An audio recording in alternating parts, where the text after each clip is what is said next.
Le të bëj një dallim midis rastit të Ramës sot dhe rastit të Berlusconi dikur apo Trumpit.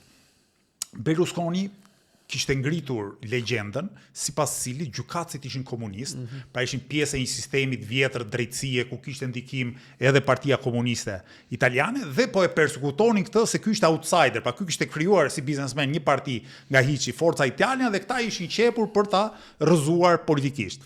Edhe Trumpi ka pas prapë këtë idenë e deep state-it, pra struktura brenda shtetit amerikan nuk pranojnë legitimitetin tim. Rama nuk e përdor dot gjë, nuk u thot dot gjykatësve dhe prokurorëve të GKK-s apo të SPAK-ut, nuk u thot dot as komunistë, s'kan bërë me komunizmin, nuk u thot dot as pjesë të ndonjë deep state-i, se ku është deep state-i në Shqipëri.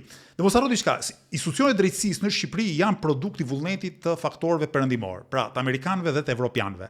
Kështu që Rama nuk ka guximin dalë dhe thot të bëj sovranistin, të thot ku diu, poshtë të huajt, sepse krejt infrastruktura e pushtetit i është ngritur mbi ideologjinë e integrimit. Pa nuk mund dalë dhe thot tani Evropa e poshtër apo Amerika e poshtër po më heq mua nga pushteti se kush e di, i duket vetja Salvador Allende. Pra këtë nuk e përdor dot. 2, ka 10 vite sa ka reforma në drejtësi që na rrohanis kokën që është Partia Socialiste që e bëri reformën në drejtësi.